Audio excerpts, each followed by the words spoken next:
नमस्कार, मैं रणधीर आप सबका परिवर्तन मैथमेटिक्स के यूट्यूब चैनल पे स्वागत करता हूं। चलिए शुरू करते हैं आज का क्लास। तो आज मैं लाया हूं आपको प्रतिशत और रेशियो के कुछ नए और अच्छे सवाल।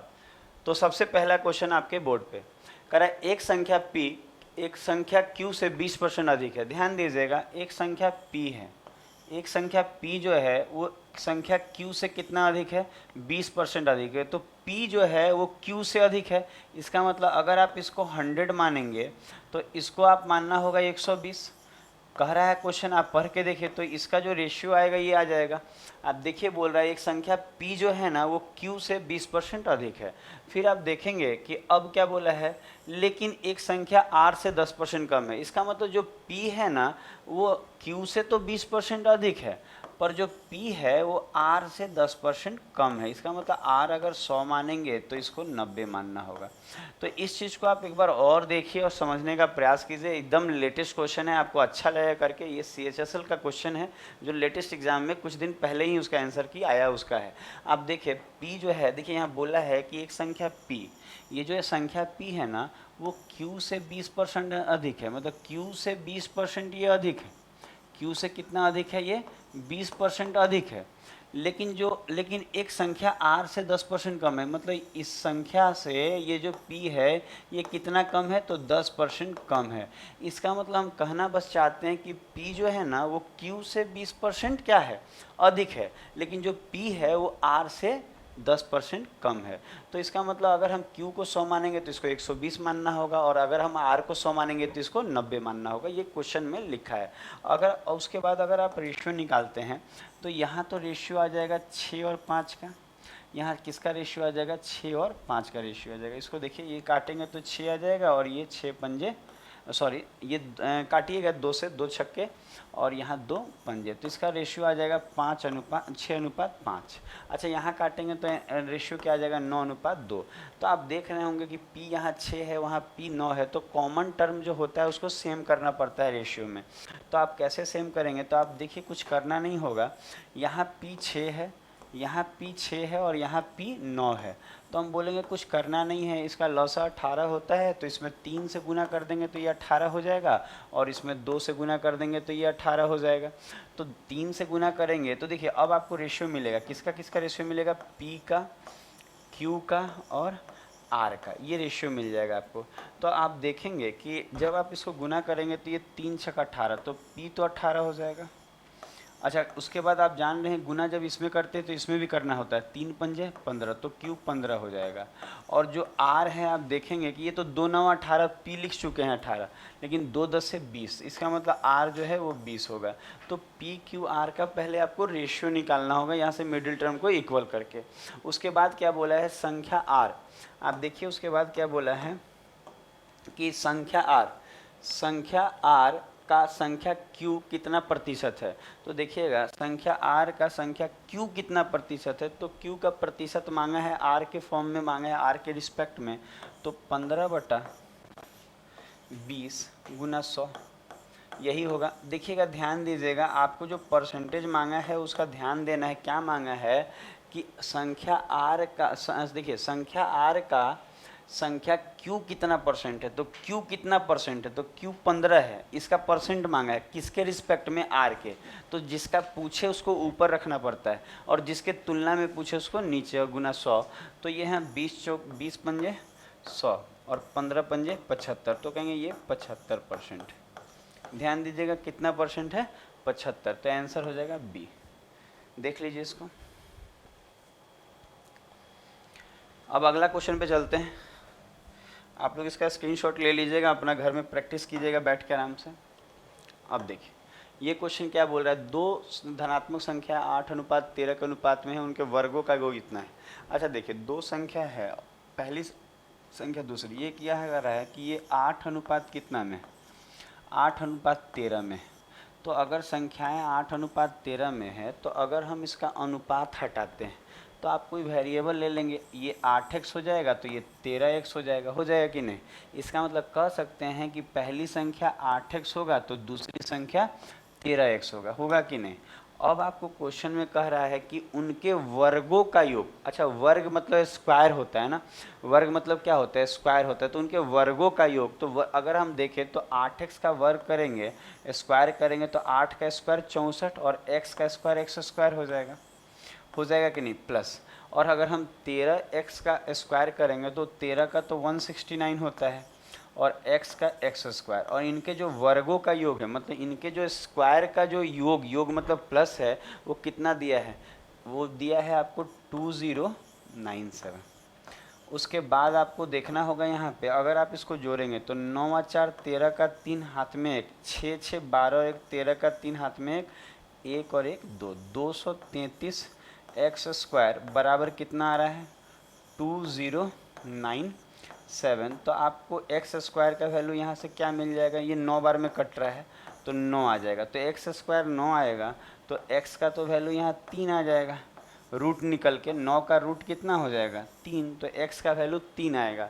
तो जो आपको मांगा है वो क्या मांगा है आप देख लीजिए, बोला है कि दोनों संख्याओं का योग क्या होगा, इसका मतलब इनका योग मांगा है, इन दोनों का क्या मांगा है योग। तो जब आप इसको जोड़ेंगे योग करेंगे तो इसका योग कितना आ रहा होगा आपको, तो आप देखेंगे कि योग जो आएगा वो कितना आ जाएगा, तो कहेंगे 13 और 8 कितना होगा 21x, योग कितना आएगा 21x आएगा। और आपको मालूम है कि यहाँ x का वैल्यू 3 आया है, x का वैल्यू कितना आया है जी 3 आया, दिख रहा है x का वैल्यू 3 आपको, x का वैल्यू कितना दिख रहा होगा यहाँ 3 दिख रहा होगा, x का वैल्यू 3।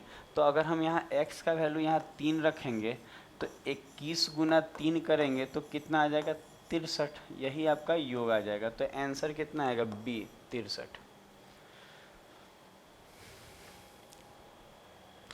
तो आपको अच्छा लग रहा होगा।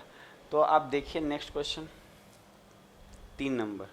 अब देखिए ये क्वेश्चन में क्या है, क्वेश्चन कह रहा है कि चीनी का दर में 20% की कमी से सुधीर को 960 रुपये में 6 केजी चीनी अधिक मिलता है, ठीक है, अधिक चीनी प्राप्त करने में मदद मिलती है, तो प्रति किलो चीनी की घटा हुआ दर क्या होगा। तो देखिए दो, इसमें बहुत सारे क्वेश्चन आते हैं, इसमें 4 तरह का क्वेश्चन बनता है। यहाँ जो पूछा है उसको हम आपको बता रहे हैं कि चीनी का जो दर का मतलब मूल्य, आप देखिएगा जो चीनी का दर है वो मूल्य जो है वो कितना कम हुआ है, तो 20% कम हुआ है। तो अगर मूल्य 20% के कम हुआ है, इसका मतलब पहले अगर 100 होगा तो 20% कम होने का मतलब अब 80 हो जाएगा। तो इसका रेशियो आएगा वो 20 पंजे 100 और 20 चौके 80, 5:4 आएगा। किसका, मूल्य का जो रेशियो, इसका मतलब पहले 5 था और अब 4 हो गया, ये पहले का है वो अभी का है, नया वाला घटा हुआ है ये। तो मूल्य का अनुपात 5:4 है, तो आपको मालूम होना चाहिए कि मूल्य के अनुपात को पलटने से वजन का अनुपात आता है। तो वजन का अनुपात क्या आएगा, तो हम बोलेंगे पलट लीजिए, ये 4:5 आ जाएगा। तो आप देखेंगे यहाँ पे क्या देखेंगे कि इसका जो वजन का अनुपात है 4:5 है। और आप देख रहे होंगे क्वेश्चन में बोला है कि 960 रुपया में 6 केजी अधिक चीनी, अच्छा यहाँ 6 केजी अधिक मिल रहा है अब। तो आप देखेंगे यहाँ चीनी वजन जो है वहाँ देखेंगे यहाँ 4 से 5 हो गया, तो यहाँ कितना ज़्यादा हो गया, 4 से 5 होने का मतलब 1 ज़्यादा।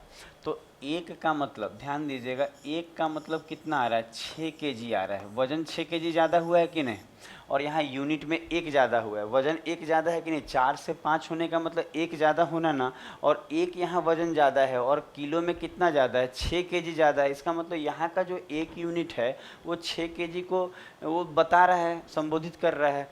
तो 1 का मतलब 6 केजी, क्लियर है। तो 1 का मतलब 6 केजी, तो घटा हुआ दाम का मतलब नया दाम मांग रहा है आपका।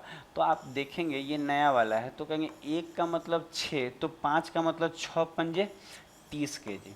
इसका मतलब वो 30 केजी अभी वर्तमान में दाम घटने के बाद वो 30 केजी चीनी खरीद रहा है। देखिए 1 का मतलब 6, यहाँ देखिए 1 बढ़ा तो 1 का मतलब 6, तो 5 का मतलब 6 पंजे 30। तो आप देखिएगा कोई आदमी अगर 960 रुपया खर्च करके 30 केजी चीनी खरीदता है, 960 रुपया खर्च करके 30 केजी चीनी खरीदता है, तो उसका दाम पर केजी का कितना हो जाएगा, 0 से 0 गया, 3 से इसको काटेंगे, 3 3 9, 3 दूनी 6।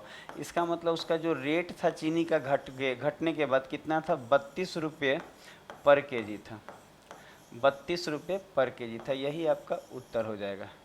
यही आपका उत्तर हो जाएगा, रहने दे रहे हैं इतना। तो आप इस चीज़ को समझते होंगे और इस तरह का टाइप बहुत सारा किताब में भी बहुत सारा आपको मिलेगा, आप इसको बनाइएगा।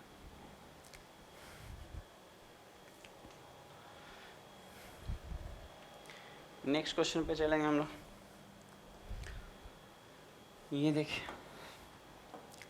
कह रहा है क्या दो संख्याएं एक तीसरी संख्या से क्रमशः 37% और 30% कम है तीसरी से। तो देखिए इसमें कुछ करना नहीं होता, आप ले लेंगे, ये पहली ले लीजिए, दूसरी ले लीजिए और ये तीसरी ले लीजिए। और देखिएगा दो संख्याएं एक तीसरी से, तो कहेंगे तीसरा को अगर 100 मान ले, देखिए इसको 100 मान लेंगे तीसरा को, तो तीसरी से जो पहला वाला है वो 37% कम है, तो ये 63 हो जाएगा। उसको 100 मानेंगे तो ये 37 कम, और 30 कम करेंगे तो ये वाला दूसरा वाला 70 हो जाएगा। इसका मतलब ये पहली संख्या, ये दूसरी संख्या और ये तीसरी संख्या। इस चीज़ को आप समझते होंगे बात को कि जिससे कंपेयर करता है उसको 100 माना जाता है। तो यहाँ C से कंपेयर किया ना, तो आप C को 100 मानेंगे, तो ये अगर 100 होगा तो जो A है ना वो 37% कम है, तो 100 का 37 ही हो जाएगा। तो ये 37 कम होगा तो नहीं 63 हो जाएगा, और ये 30 कम होगा तो 70। उसके बाद आप देखेंगे तो क्वेश्चन उसके बाद क्या बोला है, आप देख लीजिए, दूसरी संख्या पहली से कितना प्रतिशत अधिक है। तो आप देख रहे होंगे कि ये पहला वाला 63 है और दूसरा वाला 70, तो यहाँ कितना प्रतिशत अधिक है। इसका मतलब यहाँ अधिक का परसेंटेज मांगा है। किसका परसेंटेज मांगा है, अधिक का। तो आपको मालूम होना चाहिए कि यहाँ कितना परसेंट अधिक है, कैसे निकलेगा, तो अधिक का परसेंटेज मांगा है। तो हम बोलेंगे कितना ज़्यादा है, तो 7 ज़्यादा है, किस पे, 63 पे, और गुना में 100। आप देख पा रहे होंगे कितना ज़्यादा। आप ऐसे भी समझ सकते हैं कि अगर अधिक का प्रतिशत मांगता है ना तो अंतर ऊपर रखते हैं, और अधिक बोलेगा ना तो दोनों में जो कम है उसको नीचे रखेंगे। तो 7 नवा अगर काटेंगे तो 7 नवा 63, तो आंसर जो आएगा आपका कितना आएगा, 100/9%। 100/9%, ये आपको आ जाएगा बी नंबर ऑप्शन। तो ये क्वेश्चन भी आपको काफ़ी अच्छा लगा होगा। देखिए अगला क्वेश्चन बताते हैं आपको। ये सारे लेटेस्ट एग्ज़ाम के क्वेश्चन हैं, आपको खूब अच्छा लगेगा सीख के। देखिए बोला एक बैग में 1 रुपये, 2 रुपये और 5 रुपये मूल्य वर्ग के सिक्के हैं। इसका मतलब एक बैग है, उसमें जो और सिक्कों की संख्या का अनुपात 4, 5 और 8 के अनुपात में दिया है। तो आप देखिएगा सिक्का जो है वो कितने कितने रुपए का है, तो हम बोलेंगे 1 रुपये वाला एक सिक्का है, 1 रुपये वाला सिक्का है, एक सिक्का 2 रुपये वाला है, और एक सिक्का 5 रुपये वाला है। ये तो दिया हुआ है। और इन सिक्कों का जो अनुपात है, ध्यान दीजिएगा, यहाँ लिख दे रहे हैं सिक्का का अनुपात। सिक्का का जो अनुपात है वो क्या दिया हुआ है इसका, तो कहेंगे ये 4:5:8 दिया है, ये सिक्का का अनुपात दिया है। और आपको दिख रहा होगा बोला इन सिक्कों का कुल मूल्य इतना है। कुल मूल्य कितना है, 432। तो 2 रुपये के सिक्कों की संख्या क्या होगी। तो आप खुद देखिए, अगर सिक्का का अनुपात 4, 5, 8 है, तो अगर हम अनुपात को हटाते हैं, जैसे ये अनुपात को हटाएंगे तो x बैठा देंगे, तो हम बोलेंगे इसका मतलब ये 4x होगा, तो ये 5x होगा, तो ये 8x होगा। x बैठा ले रहे, सिक्का जो होगा, इसका मतलब 1 रुपये वाला सिक्का 4x है, 2 रुपये वाला सिक्का 5x है, और 5 रुपये वाला 8x है। तो अगर हम बोले कि जब सिक्का का अनुपात इतना है तो मूल्य का कैसे निकलेगा, तो आप बोलेंगे कि मूल्य अगर निकालना हो तो ये तो बहुत आसान हो जाएगा। कैसे, तो आपको मालूम है कि 1 रुपये वाला सिक्का 4x है, तो 4 एकम 4, तो ये 4x आएगा। अगर हम देखें तो ये 5x सिक्का है और 2 रुपये वाला, तो मूल्य 5 दूनी 10 हो जाएगा इसका मूल्य, और ये 8 पंजे 40 हो जाएगा इसका मूल्य। समझ में आ रहा होगा कि मूल्य इतना हो जाएगा। देखिएगा कोई कहे ना कि 5 रुपये का सिक्का 8x है, तो 5 से गुना कर देंगे तो मूल्य निकल जाएगा, क्योंकि हर सिक्के का दाम 5 होगा।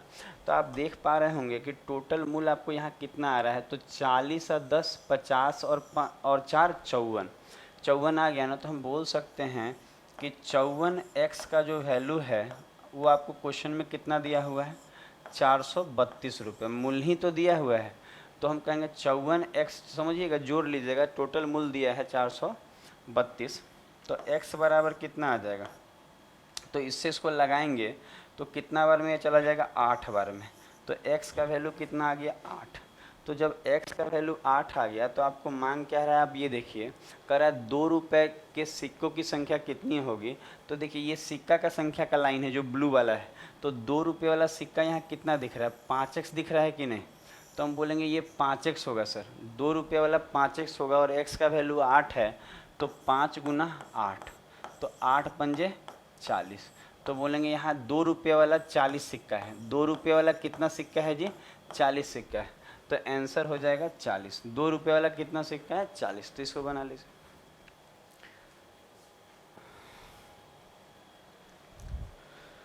तो आज का क्लास यहीं समाप्त करते हैं। कमेंट करके ज़रूर बताइए कि आपको ये वीडियो कैसा लगा।